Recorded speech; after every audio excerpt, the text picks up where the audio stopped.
Ada yang berbeda dari rilis tersangka OTT yang dilakukan Komisi Pemberantasan Korupsi KPK pada Minggu 11 Januari. Lembaga anti rasuah itu kini tidak lagi menampilkan tersangka dalam rilis, namun hanya menampilkan sejumlah barang bukti. Hal ini dimulai dari konferensi pers kasus suap pajak yang menjerat 5 orang tersangka, termasuk Kepala Kantor Pelayanan Pajak Jakarta Utara, Dwi Budi Iswahyu. Saat itu kelima tersangka tidak diperlihatkan KPK.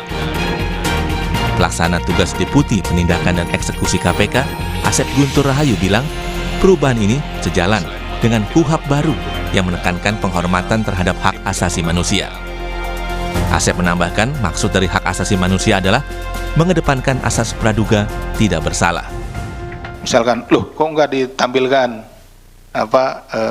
para tersangkanya? Nah itu salah satunya kita juga sudah mengadopsi KUHP yang baru gitu ya, bahwa KUHP yang baru itu lebih fokus kepada hak asasi manusia gitu. Jadi bagaimana perlindungan terhadap hak asasi manusia, ada asas praduga tak bersalah kan itu, seperti itu yang dilindungi dari para pihak.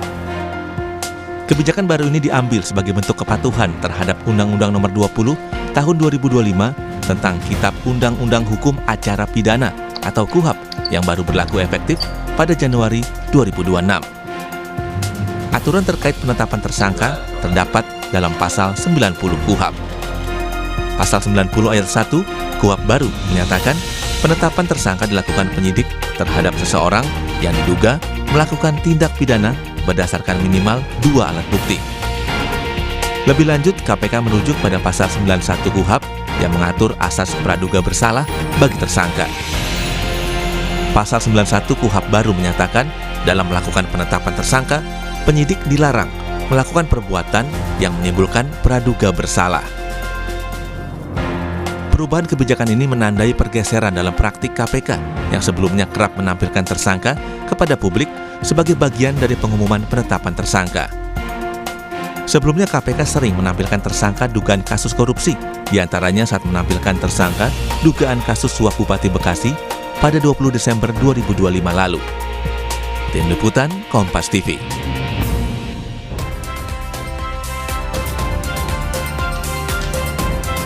Penerapan KUHP baru langsung terasa di awal tahun ini. KPK yang biasanya menampilkan tersangka saat rilis kini tidak lagi.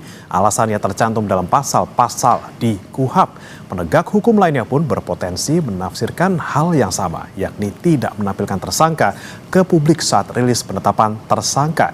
Benarkah aturan KUHP yang baru ini memberikan perlindungan hak asasi manusia? Bagaimana transparansinya dan apa untung ruginya bagi penegakan hukum? Kita akan bahas bersama dengan sejumlah narasumber yang sudah hadir melalui sambungan daring. Ada penasihat ahli Kapolri, Irjen Purnawirawan Arianto Sutadi, kemudian pakar hukum pidana Universitas Jenderal Sudirman, Profesor Hipnu Nugroho, dan juga peneliti Pukat Universitas Gadjah Mada, Zainur Rohman. Selamat pagi, Prof. Hipnu, Pak Arianto, Mas Zainur. Selamat pagi. Baik, saya mau ke Prof. Hipnu dulu nih dari sisi hukum pidana ya. Kita lihat sama-sama kemarin hari Minggu terkejut sama-sama, kemudian dijelaskan oleh KPK juga alasannya soal hak asasi manusia dan juga asas praduga tak bersalah, kemudian tidak ditampilkan tersangkanya saat rilis. Tapi kalau kita lihat di pasal di KUHP, mungkin khususnya di pasal 91, di mana bunyinya dalam melakukan penetapan tersangka, penyidik dilarang melakukan perbuatan yang menimbulkan praduga bersalah. Nah, apakah dengan menampilkan wajah ataupun sosok dari para tersangka ini juga masuk dalam apa ya istilahnya kategori praduga bersalah gitu, Prof? Ya, begini Mas. Memang kalau kita lihat perkembangan RUU KUHP, tadinya itu diatur di dalam pasal 86. Di sana memang sudah dijelaskan bahwa penyidik dilarang melakukan tindakan-tindakan yang mengarah praduga bersalah, seperti press release, menampakkan, memperlihatkan. Itu yang lama pasal 8. Kecuali dalam hal tindak pidana keamanan negara. Kemudian dalam perkembangan baru seperti yang disahkan kemarin, ada perubahan. Diatur di dalam pasal 90, 91 betul, bahwa penyidik dilarang memperlihatkan seseorang sebagai bentuk asas praduga tak bersalah. memang kalau kita lihat asas praduga tak bersalah itu suatu asas yang meletakkan perlakuan seseorang sebagai tersangka atau terdakwa. Jadi perlakuan. Kalau dulu kita belajar S1 kan belajar apa itu praduga tak bersalah adalah seseorang yang dinyatakan putus bersalah kan gitu kan. Tapi sekarang sebenarnya perlakuan. Lah, pertanyaan perlakuan ini apakah ini sebagai bentuk pernyataan bersalah atau tidak? Itu suatu pilihan hidup. Karena suatu pilihan kebijakan politik. Karena gini Mas, kalau kita melihat suatu bentuk penanganan korupsi, itu harus kita lihat penegakan hukum itu ada white collar crime dan petty crime. Kalau kita bicara white collar crime, itu ada kejahatan-kejahatan yang luar biasa. Politik hukumnya gitu. Kalau petty crime ada kejahatan-kejahatan kecil. Misalkan pencurian ayam, sepeda, dan sebagainya. Nah, kalau itu merupakan white collar crime, saya kira harus ada perlakuan khusus. KUHP kan dalam rangka penetapan tindak pidana umum. Sekarang apakah korupsi itu masih kualifikasi tindak pidana khusus kategori white collar crime atau tidak? Ini yang dipertanyaan. Kalau kita white collar crime sebagai bentuk penjaraan, saya kira memang harus ada suatu perbedaan. Tapi kalau tidak, ya berarti suatu pilihan hukum. Ini yang harus melihatkan. Karena perlakuan sebagai bentuk praduga tak bersalah itu perlakuan. Misalkan kalau kita lihat upaya paksa. Kenapa mesti upaya tahan? Ditahan itu sebagai bentuk praduga bersalah. Karena sudah ditahan dulu. Pertanyaannya kapan suatu praduga tak bersalah betul-betul terjadi? Yaitu menurut saya loh ya, kalau sudah di dalam persidangan. Karena kalau di persidangan itu dalam keadaan semua bebas. Semua keadaan sebagai asas akusatur. Mau ngomong apapun secara boleh, borgol tidak boleh, apalagi berpakaian juga seperti tidak boleh. Lah, di sini suatu perdebatan peletakan asas praduga tak bersalah itu kalau di praadjudikasi itu masih seperti yang kita lihat kemarin, kalau di adjudikasi harus betul-betul penetapan asas tak bersalah. Ini sebagai bentuk pilihan politik hukum pembuat undang-undang. Sehingga kalau menurut saya harus dibedakan, karena selama ini kita melihatkan kejahatan white collar crime dan petty crime yang harus menurut penanganan khusus. Karena white collar crime kalau kita lihat suatu tindak pidana korupsi, ini semakin tanda petik masih terus, tidak ada efek jerah. Dan itu apakah hukumannya juga seperti ini juga tidak menimbulkan efek jerah? Perlakuan-perlakuan seperti apa? Nah, kemarin hukumannya terkait dengan misalnya kerja sosial. Apakah kerja sosial masuk korupsi? Korupsi di atas 5 tahun. Akhirnya juga tidak masuk kerja sosial. Ini saya kira sebagai politik hukum, pembuat undang-undang sebagai meletakkan praduga tak bersalah. Gitu, Nah, Mas. ini dia yang ingin saya tanyakan ke Mas Zainur soal korupsi yang sebenarnya masuk dalam kategori kejahatan luar biasa gitu. Apakah juga harus dibedakan seperti kata Prof. Hipnu karena pencuri ayam, kemudian ada pencuri motor dan juga kriminal-kriminal yang seperti ini yang lainnya juga ditampilkan juga gitu tersangkanya ketika rilis ataupun penetapan tersangka, Mas Zainur? Ya memang di berbagai negara itu pengaturan tindak pidana korupsi secara khusus ya, baik di dalam hukum materialnya maupun di dalam hukum formilnya. Mengapa perlu diatur secara khusus? Karena ada kebutuhan-kebutuhan untuk menjamin efektivitas penegakan hukum, tetapi di sisi lain juga tetap harus menjamin perlindungan terhadap hak asasi manusia. Sehingga di berbagai yurisdiksi negara lain itu ada yang diletakkan di luar undang-undang kodifikasinya. Jadi diletakkan di luar KUHP di dalam KUHP-nya. Memang untuk negara-negara yang sudah sangat maju, korupsinya sangat rendah, biasanya dikodifikasi. Tapi di negara-negara yang masih melawan korupsi dengan sangat gencar, biasanya itu dipisahkan.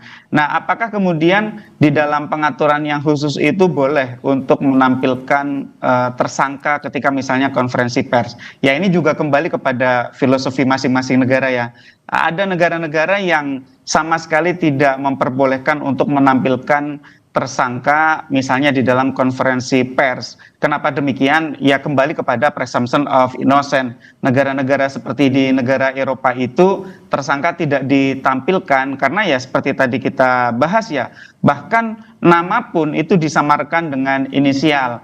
Ya tersangka itu nanti baru bisa dilihat ketika sudah menjadi terdakwa di persidangan. Tetapi ada juga negara yang sudah relatif maju itu masih menampilkan, yaitu US, Amerika Serikat. Di Amerika Serikat itu ada namanya perp walk. Perp walk itu adalah satu prosedur jalan seorang tersangka itu jalan dari mobil kendaraan penegak hukum ke dalam ruang sidang atau ke dalam kantor sebuah institusi penegak hukum, apakah institusi kepolisian atau institusi kejaksaan. Nah, ketika dari mobil sampai ke bangunan gedung, itu tersangka kalau di US itu yang pertama biasanya prosedurnya adalah diborgol, yang kedua mengenakan pakaian khusus berwarna oranye. Nah, Perpwolk ini dikritik juga oleh sebagian aktivis hak asasi manusia karena semacam memberi stigma bahwa orang ini bersalah, padahal mereka belum memiliki status hukum apapun sebagai seorang terpidana. Mereka baru seorang tersangka. Nah, pertanyaannya tadi, bagaimana dengan di Indonesia? Nah, di Indonesia kalau kita lihat di dalam KUHP lama, Undang-Undang 881 itu sebenarnya juga tidak ada gitu ya, bahwa seseorang tersangka itu harus ditampilkan wajahnya, harus dipajang di depan konferensi pers. Demikian juga di dalam KUHP yang baru, itu juga tidak ada pengaturan yang demikian. Jadi dua-duanya KUHP yang lama maupun KUHP yang baru itu sama-sama tidak mengatur mengenai apakah seorang tersangka itu harus dipajang di dalam konferensi pers. Jadi ini adalah satu praktik di institusi penegak hukum. Nah, pertanyaannya lagi adalah mana yang lebih menguntungkan? Ya, ini kebutuhan untuk yang pertama menjamin perlindungan hak asasi manusia, dan yang kedua mungkin show of force, maupun kalau kita lihat dari sisi yang positif adalah transparansi dari penegakan hukum. Nah, kalau kita kembali kepada undang-undang, maka dengan undang-undang yang baru KUHP 20/2025, maka di sana sudah semakin jelas bahwa ya penyidik dilarang melakukan perbuatan yang menimbulkan praduga bersalah.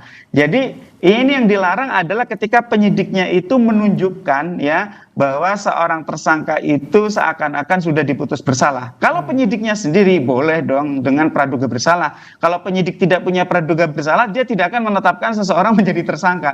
Tetapi menggunakan perbuatan-perbuatan, menggunakan perilaku-perilaku untuk menyematkan stigma seakan-akan seseorang itu sudah bersalah, itu yang dilarang. Sehingga kalau saya lihat ini kemudian Indonesia ya aparat penegak hukumnya itu harus patuh kepada apa yang sudah diatur di dalam KUHP ini, pasal 91 KUHP, sembari tetap harus menjamin akuntabilitas. Nah, ini yang nanti harusnya diatur secara lebih detail di dalam SOP. Soal KPK kemudian sekarang tidak menampilkan tersangka, ya memang di dalam KUHP yang lama maupun di dalam KUHP yang baru tidak ada ketentuan itu, gitu Mas. Oke, baik.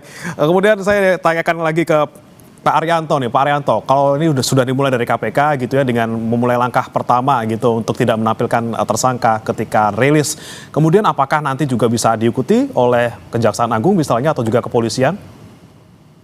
Iya, kalau saya hanya ingin menerangkan pengalaman ya.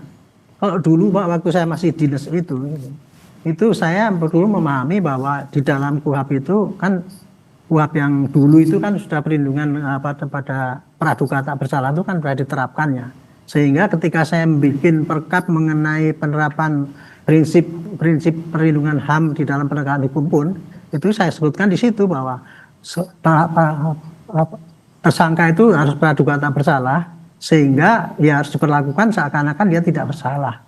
Di antaranya adalah pengumuman. Dulu ketika saya dinas itu disebutkan oleh Perkap Kapolri ya, waktu itu belum Perkap, mengatakan bahwa pengumuman di dalam press release itu disingkat gitu.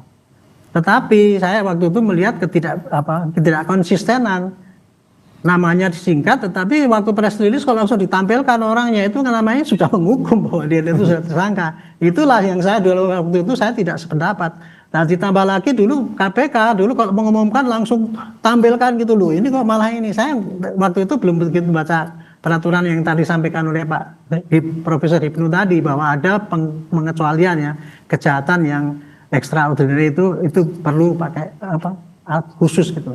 Tapi kalau menurut hemat saya KUHP yang baru ini kan menonjolkan pada perlindungan HAM gitu. Sehingga saya pikir kalau press release ya memang seharusnya tidak pantas lah kalau itu diumumkan di dalam tampilan orangnya, karena kadang-kadang penyidikan itu nanti berending pada pengadilan yang belum tentu dia bersalah, kadang-kadang ada bebas. Sehingga kalau seandainya itu dulu ditayangkan kan ini orang bisa nuntut kembali nanti apa yang dulu gitu. Nah, makanya itu saya pikir ya ini tujuannya baik ya, tetapi mestinya dipertegas gitu. Tadi saya sependapat dengan Pak Jainur tadi bahwa perlakuan itu tidak sebagai orang bersalah itulah yang ditekankan gitu. Tetapi di sini saya minta ketegasan kalau memang itu ya. Sekarang kan itu kalau melanggar, misalkan polisi menayangkan atau KPK menayangkan, jaksa menayangkan, kan nggak ada sanksinya itu, hanya ketentuannya cuma gitu doang itu yang dikuhap kayak gitu. Itulah yang saya lihat juga selama ini ya. Banyak sekali peraturan dalam KUHP yang mengatur begini, mengatur begitu, tapi kalau dilanggar tidak ada sanksinya. Tidak ada sanksinya, misalnya penyidik itu kemudian di-grounded itu bukan dipidana lah, tapi karena dan dia kan hanya melanggar kode etik, melanggar disiplin itu mestinya ada sanksinya gitu. Barangkali kalau ada gitu lebih jelas. Jadi intinya kalau menurut saya ya harus ada yang jelas itu perlakuan itu. Nah, menurut ini ya untuk penayangan ini menurut saya kalau dalam DPO itu ya Pak, polisi harus menunjukkan dong DPO-nya siapa ini orangnya ini kan itu. Kan nggak bisa tuh DPO orangnya seperti ini karena hanya melindungi hak asasi manusia. Kan. Makanya itu mungkin ya di setiap entah ada PP entah atau apa itu untuk mengatur supaya jangan sampai lagi terjadi inkonsistensi di dalam penerapan di lapangan itu tadi mengenai penayangan ini tersangka ini diatur khusus sehingga para penegak hukum yang di lapangan itu ada kesamaan pendapat dan tidak lagi menjadi bulan-bulanan para aktivis itu bahwa ini melanggar HAM dan sebagainya. Kita sebagai penegak hukum terus terang pusing Pak dengan hal kayak gitu Pak. Sebagai contoh saja kalau kita tuh nangkep orang itu Pak, apa influencer ya itu, kita kan melanggar HAM itu kan karena tidak ada yang jelas pasti itu mengenai apa yang sebetulnya dilarang dan mengapa yang masih boleh itu. Ini saya usulkan dalam kesempatan ini kira-kira itu Pak. Nah masalahnya ini sampai sekarang kan belum ada gitu ya aturan secara spesifik untuk mengatur penampilan tersangka maupun juga aturan untuk misalnya penegak hukum melanggar dalam tanda kutip asas praduga tak bersalah. Tapi selama aturan itu belum ada nih Pak Arianto, apakah kemudian polisi nanti juga akan mengikuti langkah dari KPK untuk lagi-lagi tidak menampilkan tersangka yang sedang dirilis? Saya tidak tahu ya, saya bukan Kapolri ya Pak, tetapi saya sebagai penasihat saya menyarankan terapkanlah praduga tak bersalah itu secara proporsional gitu. Sepanjang kita itu tidak menunjukkan bahwa dia itu tersangka gitu. Tetapi kalau untuk seperti DPO tadi kan saya masih boleh. Dan intinya beginilah Pak, jadi bahwa kita terapkan undang-undang yang sudah berlaku. Tetapi supaya pelaksanaannya itu tidak bingung, segera disulis dengan penjelasan yang tegas. Selama peraturan itu tidak ada, maka masing-masing internal kesatuan ya harus bikin peraturan dalam sendiri. Seperti saya dulu bikin peraturan perpol itu, walaupun kemudian dikritik bahwa itu polisi membuat aturan sendiri. Nah, karena waktu itu ada kekosongan hukum yang kira-kira menimbulkan kebingungan, maka haklah kita membuat aturan itu. Jadi selama ini belum ada penjelasan ya masing-masing instansi bikin peraturan sendiri tapi senada dengan apa yang disampaikan oleh hukum itu, undang-undang yang ada. Gitu. Asalkan kalau masih nanti itu sejalan ya Pak ya. Tentangan pasti kan dianulir oleh yang lebih tinggi lagi itu. Kira-kira gitu pendapat. Oke, baik, tergantung masing-masing lembaga kalau seperti itu. Nah, saya kembali ke Prof. Hipnu. Prof. Hipnu, lagi-lagi nih kita belum ada aturan yang detail terkait bagaimana kita memperlakukan seorang tersangka dan juga belum ada sanksi kalau misalnya ternyata penegak hukum ini melanggar ketentuan asas praduga tak bersalah. Nah, kalau kita bicara soal KPK, ini KPK juga bilang bahwa walaupun tidak ditampilkan tersangkanya, tapi identitasnya dibuka walaupun dengan inisial, jabatannya dibuka, perannya seperti apa, konstruksinya seperti apa. Di sisi lain juga orang-orang bisa langsung mencari sendiri di Google gitu ya, oh siapa sih namanya, oh ini. Nah, apakah dengan kemudian tidak menampilkan tersangka secara khusus ini hanya sebuah gimmick? Ya, ini memang menarik ya. Dari menarik kalau kita lihat historisnya itu, kita itu Indonesia itu kan dalam tanda petik bekas jajahan Belanda itu kan dulu itu asas praduga bersalah kan gitu. Makanya kalau kita lihat HR dulu itu penangkapan tanpa batas diperlihatkan, kemudian pemeriksaan penyiksaan dan sebagainya itu kan dulu. Lah perkembangan zaman kemudian Undang-Undang 881 itu kita menganut asas praduga tak bersalah kan gitu loh. Yang kemudian KUHP yang terbaru 2006 ini juga asas praduga tak bersalah yang betul-betul lebih mendalam, yang meletakkan pada orang betul-betul perlakuan. Jadi kalau kita lihat jadi asas praduga tak bersalah melihatkan perlakuan bagaimana memperlakukan orang. Kalau kita lihat dalam asas hukum itu asas akusatur, menetapkan sebagai subjek yang sama, kan itu Mas. Nah, oleh karena itu sebagai bentuk perlakuan dalam asas praduga tak bersalah di tingkat penyidikan, ya penyidikan itu tanda petik masih praduga bersalah kan itu. Makanya dalam konteks melakukan upaya paksa penangkapan, penahanan, penyitaan itu sudah bagian bentuk asas praduga bersalah kan itu. Nah sekarang bagaimana menetapkan asas praduga tak bersalah yang agak lebih humanis tapi tidak mempertontonkan. Ini kan suatu mix tipe. Kan itu kalau kita lihat batas mana penetapan praduga tak bersalah dan mana tidak praduga tak bersalah. Tadi saya katakan di pengadilan betul-betul merupakan asas praduga tak bersalah. Baik pakaiannya, bicara, semuanya bebas kan itu. Lah di tingkat penyidikan nggak seperti itu. Lah oleh karena itu dalam seperti saya sepakat tadi Pak Jainur, ini sebagai masih asas praduga tak bersalah harus ada suatu bentuk tersendiri yang melibatkan, karena ini dilihat masyarakat. Masyarakat juga melihat bagaimana kinerja penegak hukum, siapa sih orang dan sebagainya, bagaimana akuntabilitasnya, bagaimana sosoknya, apalagi untuk melihat suatu efek jerah. Konsep mix tipe antara praduga tak bersalah dan bersalah dalam mempertontonkan ini saya kira sebagai bentuk ada suatu kajian tersendiri, perlakuan sendiri, sehingga masyarakat juga melihat, oh seperti ini toh orang, karena apa ya, tindakan-tindakan itu punya dimensi pencegahan. Ingat loh, penindakan berdimensi pencegahan. Kalau kita hanya bicara pencegahan, tidak mungkin bisa seperti sekarang. Tapi kalau penindakan juga tidak mungkin. Oleh karena itu dimensi penindakan yang terkait dengan misalnya mempertontonkan berdampak pada pencegahan. Nah ini yang saya kira harus berpikir holistik. Tidak hanya memperlihatkan, tidak memperlihatkan, tapi juga berdimensi pada akuntabilitas politik masyarakat untuk tidak melakukan seperti yang ditayangkan, yang diinformasikan dalam penegak hukum seperti itu. Ini dia yang saya mau tanyakan ke Mas Zainur. Ini dilema nih antara pemenuhan hak asasi manusia, transparansi, dan juga lagi-lagi efek jerah dan juga untuk pengingat kepada masyarakat untuk jangan melakukan hal serupa. Ketika tidak ditampilkan tersangkanya, kemudian bagaimana masyarakat bisa melihat contoh buruknya agar tidak meniru, dan juga nanti efek jerah untuk para pelaku korupsi terutama ini juga semakin sedikit gitu ya rasa malu ataupun rasa enggan untuk berbuat pidana.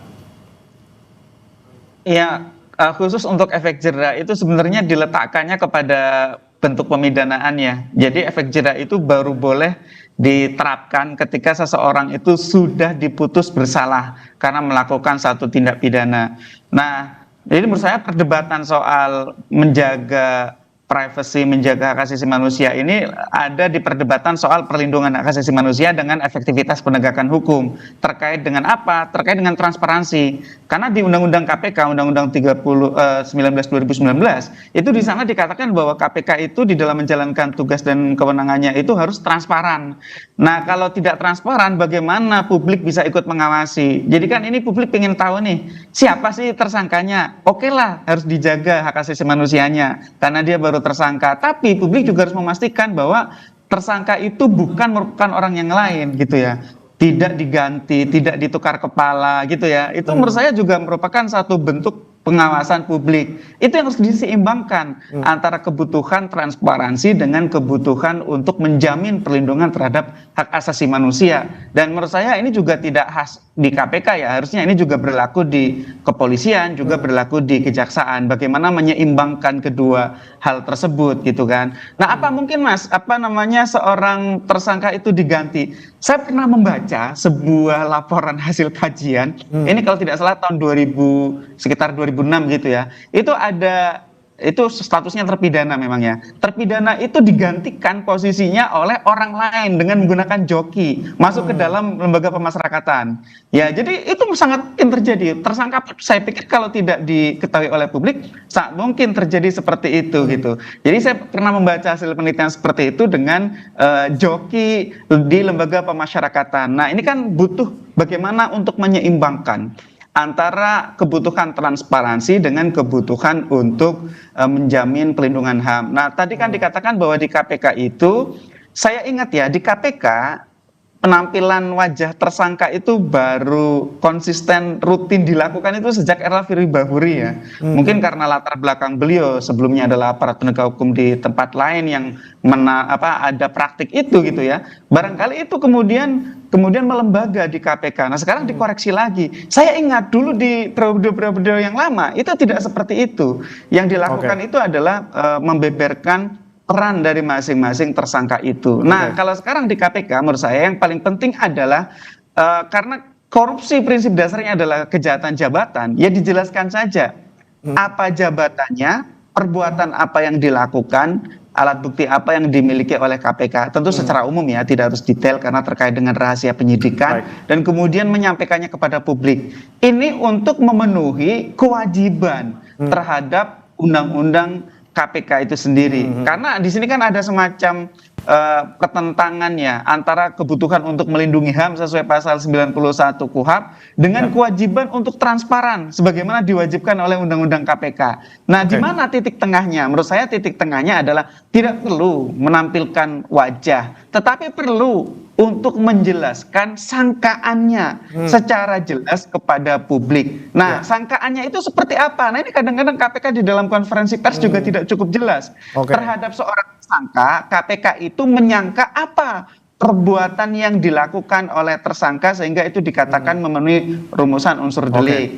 Yang kedua gitu ya, apa di dalam kejahatan itu yang dilakukan ketika kejahatan itu dilakukan secara bersama-sama. Yang ketiga kemudian alat bukti apa yang dimiliki oleh KPK dan kemudian KPK akan melakukan langkah seperti apa. Lagi-lagi mencari keseimbangan transparansi antara transparansi dan juga pembunuhan HAM. Ini juga saya ingin tanyakan ke Pak Arianto sebelum kita jeda. Pak Arianto, ada kemungkinan tadi diceritakan oleh Mas Zainur bahwa ini mungkin kejadiannya 1:1000 atau 1 juta gitu ya. Ternyata tersangkanya ditukar gitu kan. Ini kan bentuk transparansi yang publik ingin tahu siapa sih sebenarnya orang-orang yang dalam tanda kutip terlibat dalam suatu tindak pidana. Nah, kalau di polisi sendiri seperti apa? Ya Pak, jadi saya sendiri ini menarik sekali nih, karena selama ini saya menyarankan pada polisi ya, publik itu biasanya pengen tahu apa yang terjadi gitu. Jadi polisi biasanya kemudian wah itu rahasia kami, karena kalau kami beberkan sekarang nanti akan menyulitkan penyidikan. Dan yang dua, kami ini mempunyai pendapat bahwa itu nanti akan dibeberkan di pro justisia, di pengadilan. Ini selama ini yang terjadi, yang di benak polisi seluruh Indonesia kayak gitu Pak. Cuman kalau saya sering di TV itu kan ditanya sama ini publik, ini apa kerja polisi ini kan gitu, dia pengen segera tahu. Maka saya nyarankan pada polisi, beberkanlah apa yang ada ya, termasuk barang bukti yang ada itu di press release straight supaya publik tahu bahwa polisi sudah kerja begini gitu. Tapi itu ditentang oleh para polisi sekarang ini ya. Nah, makanya ini menurut saya ini pengalaman ini bagus ini untuk kita seperti tadi ya, masalah transparansi dengan masalah penegakan hukum itu memang harus ada keseimbangan. Nah, ini perlu dipahami bersama oleh semua masyarakat maupun semua aparat. Makanya mengenai perbedaan penafsiran seperti ini harus tadi dituangkan di dalam peraturan yang lebih detail sehingga tiap aparat tidak membuat aturan sendiri-sendiri mengenai apa yang boleh sama yang tidak boleh. Mengenai tersangka tadi, kalau saya pribadi sih tersangka boleh saja ditayangkan gitu, tapi tidak mukanya gitu, cuman belakangnya gitu, untuk menunjukkan pada publik bahwa ini tersangkanya sudah ketangkep. Tetapi kita tidak mempermalukan mereka seakan-akan sebagai tersangka kan.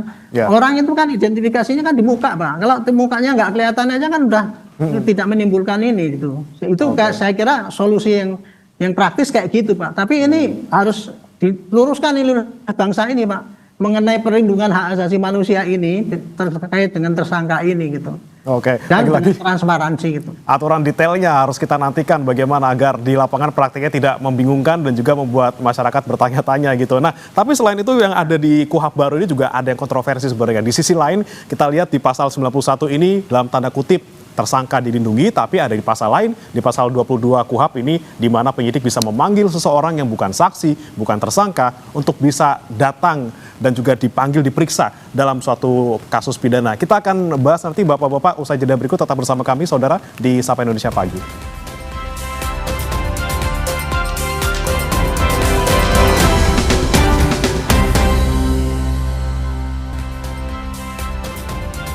Kembali di Sapa Indonesia Pagi, Saudara masih membahas terkait langkah dari KPK untuk pertama kalinya tidak menampilkan tersangka ketika rilis konferensi pers terhadap suatu kasus yang dimulai pada minggu kemarin. Dan ini pertanyaan yang ingin saya tanyakan juga nanti ke tiga narasumber saya. Yang pertama saya mau ke Pak Prof. Hipnu dulu nih terkait dengan adanya, tadi kan kita bicara soal pasal 91 di KUHP gitu ya, soal melindungi ataupun jangan sampai ada asas praduga bersalah di sana untuk tersangka misalnya. Tapi ada juga di sisi lain di pasal 22 KUHP di mana disebutkan penyidik dapat memanggil seseorang untuk memperoleh keterangan tanpa sebelumnya ada status saksi maupun tersangka.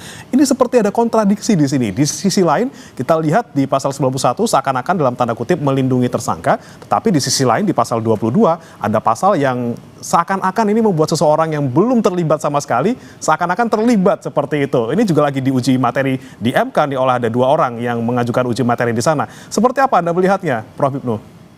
Ya, ini yang menjadikan titik-titik krusial yang menjadikan kajian-kajian teman-teman kaitannya dengan kewenangan-kewenangan penyidik melakukan penyidikan, termasuk penyelidikan. Karena ini tampaknya teman-teman polisi ada suatu luas sekali yang statusnya belum jelas dilakukan suatu pemeriksaan. Ini yang agak suatu beratan, karena dalam suatu penjelasan apa itu penyidikan adalah tindakan untuk mengumpulkan barang bukti guna menentukan tersangka, kan gitu kan. Lah itu masih tetap teorinya. Lah dalam seperti ini tampaknya memang kalau itu melebar kemana-mana akhirnya tidak profesional. Tidak profesional, yang menjadikan menurut saya adalah ada suatu abuse power. Wah, ini dipanggil. Padahal namanya dipanggil seorang penegak hukum itu sudah ada beban tersendiri. Ada apa? Mengapa? Apa salah saya? Kan begitu. Lah, oleh karena itu dalam hal seperti ini saya lihat semangatnya bagus. Semangat pembuat undang-undang, penyidik bisa memanggil yang sebelumnya statusnya belum apa. Tapi ini sebagai bentuk saya kira kurang profesional. Kan itu. Karena namanya suatu perkara, kalau kita lihat dalam teori kriminalistik, teori triangle antara perbuatan, TKP dan alat bukti itu harus sudah jelas pihak-pihak yang diperiksa itu, kan itulah. Lah, kalau itu sudah melebar, saya kira kurang pas menurut saya. Ini yang sangat dikritisi oleh teman-teman kok jadi melebar kemana-mana, kan itu. Sehingga menjadikan suatu chaos penanganan suatu perkara. Padahal penanganan perkara itu harus betul-betul silent, bagus, tepat, tapi profesional. Lah, ini yang saya kira menurut saya agak sedikit kurang pas kaitannya dengan siapapun bisa dipanggil. Betul sebagai kewajiban negara, betul kewajiban untuk menentukan, tapi harus statusnya jelas dulu, baru ditentukan, kan itu loh. Karena kita melihat profesionalisme. Ingat loh, dalam suatu konsep-konsep pengungkapan perkara itu harus jelas apa peran, status dan sebagainya. Ini yang saya kira menjadikan suatu PR tersendiri dalam suatu pengungkapan perkara. Maksud saya mungkin bagus ya, tapi jangan seperti itulah mungkin dalam implementasinya. Sehingga kalau toh dalam undang-undang disampaikan punya kewenangan seperti itu, jangan diterapkan, kan gitu. Karena ini akan menjadikan chaos tersendiri dalam suatu pengungkapan perkara. Nah ini dia nih, jangan digunakan walaupun ada wewenangnya seperti itu. Saya tanya ke Pak Arianto, kalau di polisi sendiri seperti apa? Kemudian menanggapi adanya pasal 22 KUHP di mana penyidik dapat memanggil orang yang tidak berstatus saksi ataupun tersangka untuk bisa diperiksa dalam suatu tindak pidana? Ya, terima kasih, ini bagus sekali diskusi saat ini ya. Karena begini, yang membedakan antara penyelidikan dengan penyidikan itu adalah kalau di dalam penyelidikan itu apapun dilakukan boleh asalkan tidak memaksa dan tidak melanggar hak asasi manusia. Kalau penyidikan itu ada unsur memaksanya karena mempunyai kewenangan gitu. Padahal yang namanya penyelidikan dan penyidikan itu sama-sama tugasnya, yaitu mengumpulkan barang bukti. Mohon maaf nih Prof ya, saya sebagai pelaku di lapangan, kalau polisi itu tidak boleh berbuat apa-apa, nanyain orang aja tidak boleh, ngirim surat, memoto nggak boleh, gimana kita mau mencari data-data mengumpulkan itu? Itulah, jadi makanya itu di dalam yang lama itu, saya waktu itu bikin aturan mengenai penyelidikan, Prof. Perkap. Penyelidikan adalah tindakan apapun dalam rangka mencari pengumpulan barang bukti, tapi dengan catatan tidak boleh pakai upaya paksa. Contoh memanggil, manggil diganti dengan mengundang. Mengundang itu mau dipanggil, mau datang boleh, mau tidak boleh. Itu tidak melanggar hak asasi manusia. Tetapi polisi tanpa mengundang itu kan nggak bisa apa-apa gitu loh. Dan itu bukan menyalahgunakan. Disinilah saya ingin mengkritisi ya, bahwa sekarang ini kriminalisasi gitu. Masa kita memanggil saja, mengundang sudah dianggap kriminalisasi, sudah praduga tak bersalah.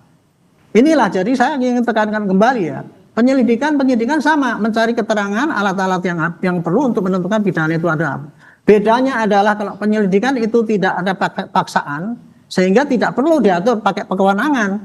Karena itu semua orang pun boleh nanyakan, mengambil foto asalkan minta izin gitu. Tujuannya apa? Gitu. Saya kira itu. Jadi intinya adalah jangan sampai ini ya, kewenangan seakan-akan penyidikan kok besar sekali untuk polisi. Tidak. Penyelidikan polisi itu boleh apa saja asalkan tidak pakai upaya paksa. Jadi tidak akan dia melanggar hak asasi manusia, saya kira gitu. Oke, jadi masalah Itu kira-kira diksi, pendapatnya. masalah diksi ya sebenarnya ya untuk memanggil ataupun mengundang tanpa paksaan sebenarnya seperti itu. Baik, saya ke Mas Tadi Zainur. jelaskan di penyidikan, penyelidikan dulu Mas tadi Mas, maaf. Oh, kalau ini Penyidikan. terkait dengan Dalam penyelidikan. penyelidikan itu mengundang. Oke, Penyelidikan bukan pasal 22. Penyelidikan. Penyelidikan, iya. itu memanggil. Ya, kalau penyelidikan oke Pak. Penyelidikan oke. Kalau penyidik lah itu kita yang Kalau penyelidikan itu memanggil, kalau nggak bisa dipanggil, klarifikasi, iya. kan gitu. dan tergantung lagi-lagi tergantung tahapannya apa ya, penyidikan ataupun penyelidikan. Iya, Nah, saya kita tanyakan lihat. ke Mas Zainur juga nih, Mas Zainur, kalau untuk khusus di kasus korupsi misalnya, Anda melihat misalnya dari pasal 22 tadi soal pemanggilan orang yang tanpa status gitu, apakah ini kemudian efeknya positif atau negatif nih? Di sisi satu sisi bisa membuka kembali misalnya aliran dana ataupun apapun itu, atau kemudian sisi negatifnya ya jadi orang yang tadinya tidak bersalah menjadi seakan-akan merasa bersalah seperti itu. Ya, KUHP itu sangat berkaitan dengan bagaimana mencegah korupsi di bidang penegakan hukum ya. KUHP yang memberikan kewenangan sangat besar kepada aparat penegak hukum tanpa kontrol memadai itu cenderung akan membuat penegak hukum itu abuse of power. Abuse of power salah satu bentuknya adalah korupsi. Ya, jadi KUHP ini sebenarnya kemarin kita harapkan punya kontrol yang kuat terhadap aparat penegak hukum sehingga semakin rendah kemungkinannya mereka untuk melanggar. Sayangnya di dalam pasal 22 itu adalah penyidikan, bukan penyelidikan gitu ya. Jadi kalau kita baca ya di pasal 22 ayat 1 itu untuk kepentingan penyidikan. Penyidik dapat memanggil atau mendatangi seseorang yang dia tidak berstatus sebagai tersangka atau saksi. Saya juga bertanya-tanya, kenapa sih tidak sekalian saja kalau memang memanggil ya panggil saja saksi, seseorang itu berstatus sebagai saksi gitu ya. Kalau untuk penyelidikan ya saya biasa melihat di film-film di Eropa, di Amerika itu hal yang biasa ya. Penyelidikan itu kan si penyelidiknya tidak punya upaya paksa, betul keterangan dari Pak Rianto tadi. Tapi kalau penyidikan itu beda lagi. Nah, kalau statusnya itu bukan seorang saksi, bukan seorang tersangka, bagaimana perlindungan hukum kepada orang yang dipanggil atau didatangi itu? Kalau tidak disematkan status. Nah, ini kan kemudian pasal 22 ayat 1 ini membentuk ya, zona abu-abu gitu ya. Yang kemudian perlindungan terhadap orang yang dipanggil itu tidak jelas, tetapi juga kewenangan dari aparat penegak hukum juga tidak jelas gitu ya. Karena kalau statusnya sebagai saksi, statusnya sebagai tersangka, masing-masing itu ada hak yang sudah diatur. Ada undang-undang pelindungan saksi dan korban, ada undang-undang di dalam KUHP itu sendiri yang melindungi status tersangka, apa saja haknya gitu ya. Itu jelas gitu ya. Tapi kalau terpanggil, nah terpanggil itu status apa? Kan tidak jelas. Apakah si terpanggil ini berhak untuk memperoleh hak-hak sebagaimana saksi di dalam undang-undang PSK, pelindungan saksi dan korban, atau memperoleh hak-hak sebagai seorang tersangka? Kan tidak jelas. Nah, sehingga menurut saya memang pasal 22 ayat 1 ini butuh nih fatwa dari Mahkamah Konstitusi nantinya untuk memperjelas apa yang dimaksud dengan memanggil. Kalau mendatangi barangkali ya orang didatangi ya oleh aparat penegak hukum, saya pikir itu hal yang wajar ya. Di proses apapun ya, di negara manapun aparat penegak hukum itu mendatangi merupakan satu hal yang logis selama tidak memaksa ya, tidak punya kewenangan upaya paksa apapun ya. Tidak boleh memaksa orang untuk bicara, untuk menunjukkan, untuk mengakui, untuk apapun ya. Nah, tapi kalau memanggil ada psikis ya. Seseorang dipanggil oleh aparat penegak hukum, itu psikisnya berbeda gitu ya. Kalau dia tidak datang, maka dia boleh tidak datang. Kalau dia datang, apa hak yang ada pada dirinya? Sehingga menurut saya perumusan pasal 22 ayat 1 ini memang kemarin menurut saya prematur gitu ya, dan ini butuh tafsir dari Mahkamah Konstitusi. Sehingga sekali lagi meskipun di bidang pemberantasan korupsi itu perlu pengaturan-pengaturan khusus, perlu pengaturan-pengaturan yang menjamin efektivitas pemberantasan korupsi ya, menjamin agar aparat penegak hukum itu dapat memperoleh jalur untuk dapat mengungkap perkaranya. Karena kan korupsi itu kan dilakukan biasanya oleh orang yang sedang memegang jabatan, memegang kekuasaan. Tetap saja butuh kejelasannya, butuh legal certainty, butuh perumusan norma yang lex stricta, lex serta, lex scripta. Tiga-tiganya itu harus dijamin di dalam undang-undang. Nah, ini kritik kita terhadap pasal 22 ayat 1 ini diperjelas saja gitu ya. Diperjelas saja. Bukan berarti kemudian dilarang total ya, tapi diperjelas apa statusnya, apa hak-hak masing pihak, apa kewenangan dari penyidik. Karena ini di pasal 22 ayat 1 ini statusnya adalah penyidikan. Gitu, Mas. Oke, baik, ini banyak zona abu-abu ya, baik di pasal 22 maupun pasal 91 KUHAP. Ini saya mau tanyakan lagi ke Prof. Hipnu. Lagi-lagi, pasal 22 ada zona abu-abu di mana seseorang tidak punya kepastian status hukum, bagaimana kemudian memperlakukannya. Di pasal 91 ada zona abu-abu juga soal perlakuan seorang tersangka biar tidak melanggar asas praduga tak bersalah. Ini harus diapain ini sebenarnya KUHAP kita, Prof? Ya, tadi saya katakan ini memang suatu terobosan baru ya. Saya berpikir memang kayaknya pembuat undang-undang melihat bagaimana mengungkap suatu perkara yang ternyata pada waktu itu tertinggal gitu loh. Makanya tadi saya katakan dalam konsep teori pengungkapan perkara ada sesuatu yang tertinggal, padahal dia mungkin sebagai sesuatu yang sangat dibutuhkan dalam pengungkapan perkara. Lain mau seperti apa? Padahal sesuatu yang menentukan sekali. Padahal kalau kita lihat saksi juga tidak, terlapor juga tidak, semua tidak. Tapi ternyata dari pengungkapan tersebut orang tersebut mempunyai kualifikasi, mempunyai nilai dalam mengungkapkan suatu perkara. Ini saya melihat pada waktu pembuatan. Kayaknya seperti itulah. Oleh karena itu dalam seperti ini memang kita kan harus mencari kepastian hukum, mencari kepastian sebagai bentuk perlindungan, terutama perlindungan dipanggil. Oleh karena itu dalam seperti ini, makanya kemarin kita kajian dari teman-teman mahasiswa dosen itu, ini perlu diperjelas.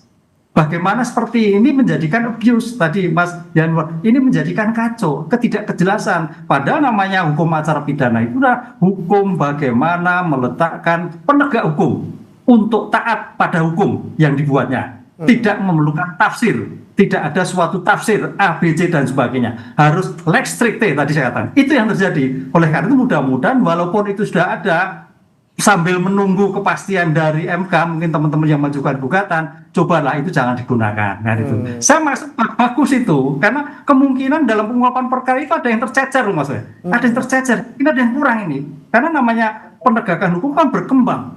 Tapi juga berkembang, ada yang tercecer lah. Bagaimana yang tercecer itu? Disitulah akhirnya dirumuskan kalimat itu yang kemudian menimbulkan perdebatan, menimbulkan abu-abu, menimbulkan suatu ketidakpastian dalam penyelesaian suatu perkara. Oke. Gitu, Mas. Kalau ibarat software ini masih banyak bugnya, harus diupdate software gitu ya, biar semuanya lancar lagi. Nah, ini yang kemudian menjadi pertanyaan untuk kepastian hukum di lapangan. Tentunya polisi juga butuh suatu payung hukum yang jelas bagaimana memperlakukan tersangka, memperlakukan orang di suatu tahap penyidikan. Nah, Pak Arianto, sambil menunggu uji materi di MK, apakah kemudian juga perlu nanti dikeluarkan peraturan Kapolri yang sekiranya bisa untuk memayungi bagaimana para aparat ini bertugas di lapangan? Baik, saya meneruskan dari Profesor Hipnu tadi ya. Yang kececer itu tadi, Prof, itu adalah bab penyelidikan. Saya dari dulu mengusulkan, Prof, KUHAP itu kelemahannya adalah tidak ada bab penyelidikan. Padahal penyelidikan itu bagian daripada proses untuk penyidikan proses untuk pemidanaan ya, mulai dari penyelidikan, penyidikan, kemudian penuntutan sampai di peradilan. Nah, kemarin kita sudah mengusulkan mati-matian supaya bab penyelidikan itu diadakan, ternyata tetap tidak ada. Akibatnya itu tadi, nggak ada bedanya antara penyidikan dengan penyelidikan. Itu yang dicurigai polisi seakan-akan mencari kewenangan yang banyak. Padahal kalau bab penyelidikan itu ada, di penyelidikan bolehnya begini, tidak bolehnya begini gitu. Jadi saya sarankan kalau tadi MK untuk menunda itu saya setuju saja. Tapi nanti supaya akan ditambah dengan bab penyelidikan itu baru clear. Tidak ada lagi tarik ulur di lapangan itu antara tuduhan pada polisi kriminalisasi lah, kewenangan terlalu besar lah. Itu dan pada anggota di lapangan itu betul-betul firm. Dan kami sendiri kalau nanti bikin perpol jangan dikontra lagi, karena kalau bikin aturan sendiri ya kita bikin perpol karena aturannya itu kurang dan kemudian supaya anggota di lapangan tidak begitu confused gitu, ya harus bikin peraturan sepanjang itu tidak bertentangan gitu kan. Jadi saya kira ini bagus ya, kondisi kayak gini ini sekarang ini mudah-mudahan para pembikin undang-undang itu bisa menerima apa yang kenyataan di lapangan. Kami pengalaman di lapangan, Prof, tadi kan, yang namanya penyelidikan itu dibutuhkan untuk mengungkap suatu kejadian yang paling utama itu, paling besar malahan. Kalau penyidikan itu hanya tinggal gongnya aja, artinya apa? Oh ini diperlukan, tapi kalau ini diperlukan, tapi kemudian tidak bisa ada upaya paksa. Tapi kalau masih masa penyelidikan itu luas sekali. Cuman karena sayangnya itu tidak ada aturannya. Nah, saran saya yang kedua, Prof ya. Kalau di KUHP itu ingin supaya ini bagus ditaati itu, harus ada sanksinya kepada aparat yang tidak melaksanakan itu. Sanksinya tidak harus misalkan dihukum pidana, tidak. Harus ada sanksinya, dikenakan apa sehingga itu penyidik itu misalkan tidak bisa lagi menyidik kayak gitu. Kalau tanpa ada sanksi kayak gitu ya susah, nggak nanti di lapangan itu KUHP yang lalu tuh banyak dilanggar, tapi karena tidak aturannya akhirnya arogansi sektoral yang terjadi. KUHP jadi tertatih-tatih jalannya gitu. Saya kira itu. Lagi-lagi kita nantikan ini uji materi di MK seperti apa, semoga cepat kemudian diputuskan gitu ya. Jadi orang yang ada di lapangan, baik ini aparat maupun juga orang-orang yang mungkin terlibat dalam kasus pidana juga tidak bingung gimana nih nasib saya dan gimana kemudian bisa menjalankan proses hukum di lapangan. Kita harapkan semoga semuanya bisa teratasi dan juga ada solusinya. Terima kasih Pak Arianto Sutadi, penasihat Kapolri, kemudian Prof Hipnu Nugroho, pakar hukum pidana Unsud Purwokerto, dan juga ada Mas Zainur Rohman, peneliti Pusat Kajian Anti Korupsi UGM, telah bergabung sama kami di Sapa Indonesia Pagi. Selamat pagi.